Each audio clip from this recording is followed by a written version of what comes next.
C'est l'un des plus beaux spots gastronomiques de Paris. Cube posé sur les toits de l'avenue Montaigne au-dessus du théâtre des Champs-Élysées, le restaurant Maison Blanche offre depuis ses terrasses et ses verrières immenses une vue rare sur la Seine, les Invalides et la Tour Eiffel.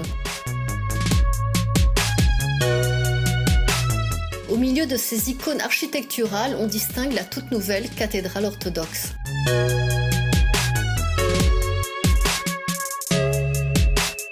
L'été, les pavots ornent les terrasses fermées l'hiver, mais les frimas venus, on peut encore se délecter d'un cocktail avec vue.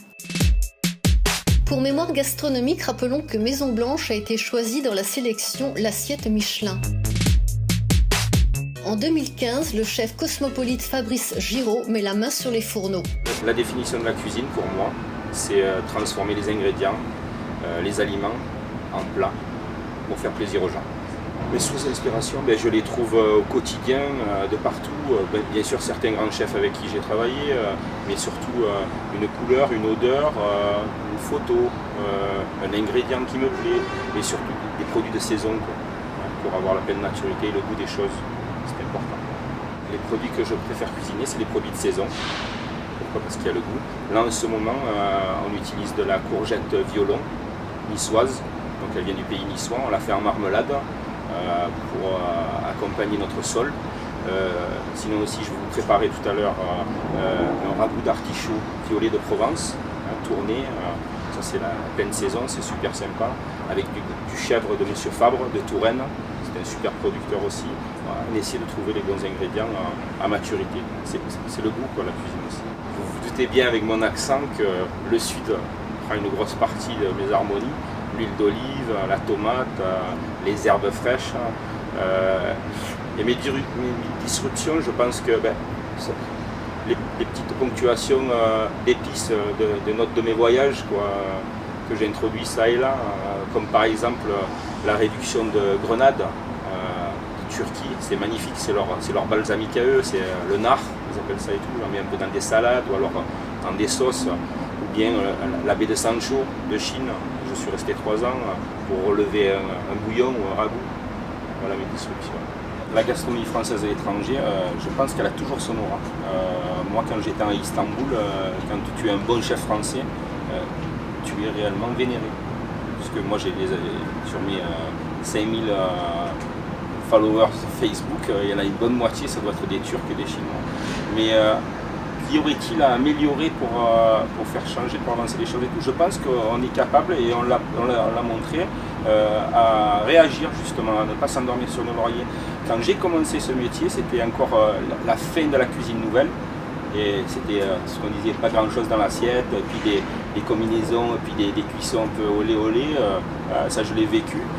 Après, avec Alain Ducasse avec qui j'ai travaillé, c'était la vérité au fond de la marmite pour moi et tout, hein, les cocottes, les jus, je m'étais dit ça c'est la cuisine, voilà, quand il avait retrouvé les produits, ça c'était la cuisine. Et je pense que non, on est capable de s'adapter assez vite. Regardez un peu avec Adrian Ferrat qui a monopolisé pendant quelques années et tout la scène médiatique. On s'est vite rendu compte qu'il y avait certaines choses à prendre d'intéressantes, mais il y en avait d'autres, je veux dire, le goût n'était pas là, quoi. C'était waouh, mais c'était pas Et ça, je pense que nous, ça sera toujours On a beaucoup changé déjà. Je pense qu'on n'est plus dans le carcan de l'escoffier, absolument l'escoffier. Vous voyez, l'autre fois j'écoutais un reportage et tout sur Maximin justement, et qui disait à son époque c'était l'escoffier et tu bougeais pas une oreille de l'escoffier. Maintenant, Dieu merci, on a ouvert des voies, quoi. On s'est permis certaines choses qu'on ne se permettait pas avant. Alors je pense qu'on est sur la bonne voie pour continuer comme ça. Par exemple,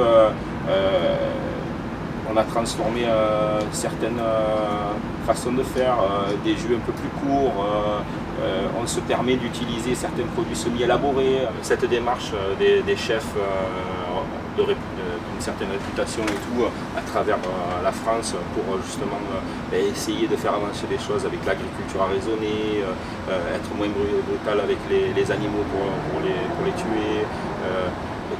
Cocopelli aussi, on en a beaucoup parlé à une certaine époque et tout ça, je trouvais que c'était bien. Oui, moi tout ça j'adhère, mais les problèmes qu'on rencontre avec justement ce genre d'approvisionnement, pour nous, qui faisons quand même pas mal de clients par jour, c'est justement la quantité. Et puis puis aussi, il ne faut pas se leurrer, ça a un certain prix pour l'instant. Et je pense que dans l'avenir, oui, c'est notre avenir, et je l'espère d'ailleurs et tout, parce que ça préservera la planète, et ça c'est très important pour les futures générations. Je pense que c'est le chemin dans lequel il faut aller. Sur 160 couverts journalièrement, même c'est par service, hein, à peu près et tout, le soir on fait à peu près ça. Je pourrais m'approvisionner avec pour un tiers de ces clients. D'ailleurs, quand il y a eu la COP 21 à Paris, nous avions fait un menu spécial, par contre et tout, on fait des épisodes, des choses comme ça.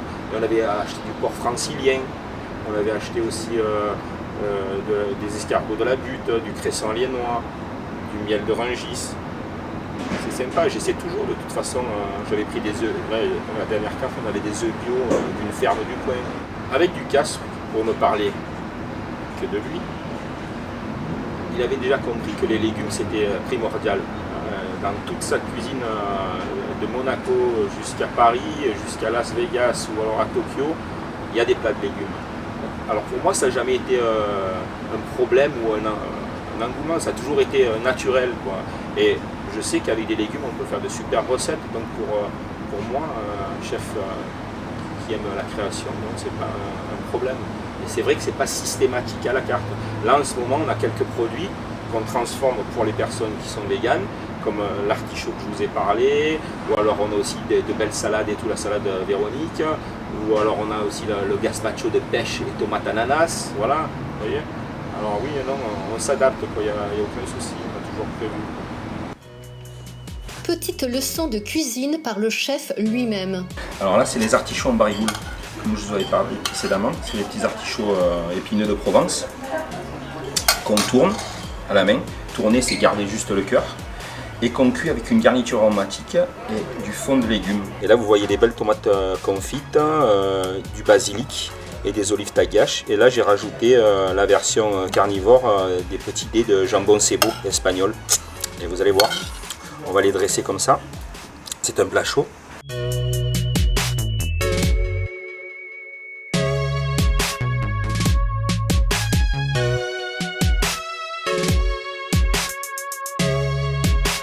C'est du chèvre frais. Alors on va faire des petites quenelles de chèvre frais. La bonne huile d'olive vierge extra. Et puis on va mettre quelques feuilles pour terminer de basilic frais. Et là pour le deuxième plat, le risotto aux tomates. Tomates cuites en concassé, tomates crues en salpicon.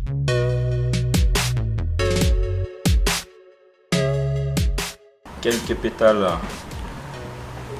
de truffes fraîches d'été. Petites tomates cerises confites. Quelques copeaux de parmesan reggiano, bien sûr, hein, le pétale de la fleur de courgette. Et on terminera avec la bonne huile d'olive.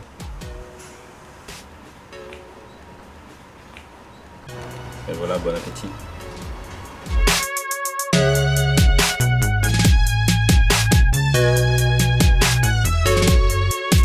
Et maintenant, on vous abandonne, on goûte.